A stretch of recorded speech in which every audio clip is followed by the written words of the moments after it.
We are looking at Psalm 62 this week. There are 150 psalms in the Psalter. This is a collection of meditations and prayers that were written over about 1,000-year period. The oldest one, we think, is Psalm 90, written by Moses, so that's 1400 BC.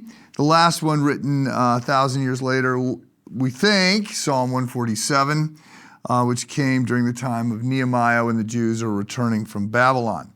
So they all got compiled in this official book that was in place about 400 years before Christ shows up.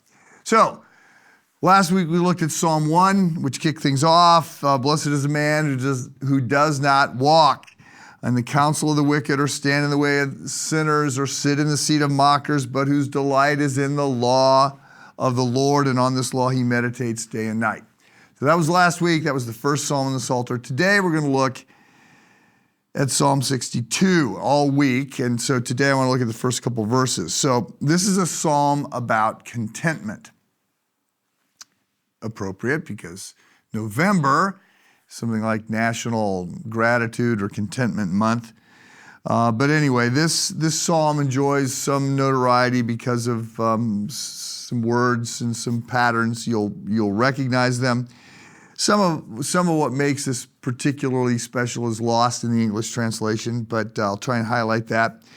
Anyway, as you'll see, like Psalm 1, which was a meditation, where David is talking to himself, coaching his own heart and soul, as opposed to being a prayer, because almost all of the Psalms are prayers.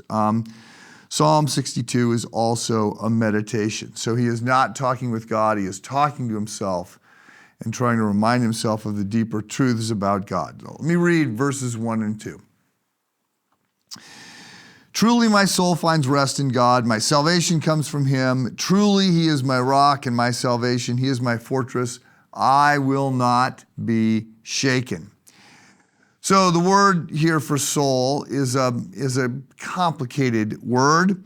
It is sort of central command center, sort of like our heart. The words soul and spirit and body and mind, they can be confusing. There's some overlap there.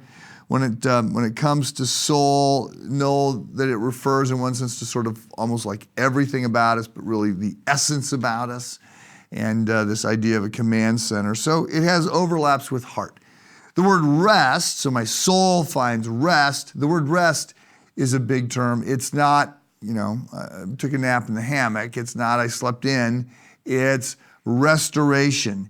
It is sort of a pervading sense of well-being. So the idea that my soul finds rest in God is a big statement. Some translate this, my soul waits in silence, which is attractive. I think there's a lot of noise in this world, and I'm not referring at this point to external noise, although there's certainly a lot of that.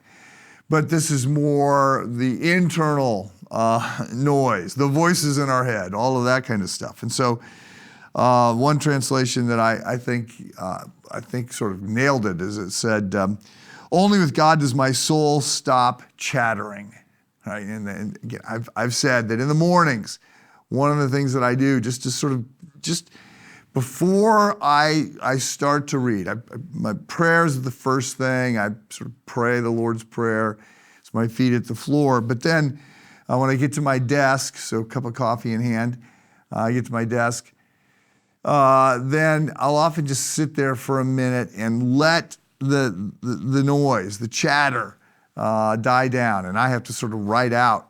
I have a blank sheet of paper there, and I just write out all the things that are sort of instantly, send this email, don't forget this, you got to do this, remember, all those things. I just write them down and just let the dust settle, let the chattering stop. Before I enter into some Bible reading and reflection and prayer and other things. So, look, David in this psalm is reminding us that our soul is only ever fully going to find rest in God. He is our rock and our salvation. He is the anchor that means we can never be shaken.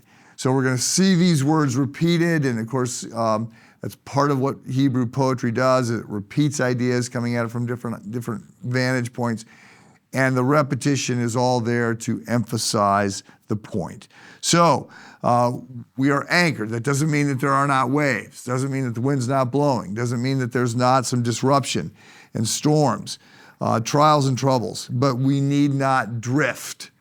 We will not be shaken or tossed to and fro. In God, we can be secure. Have a good day.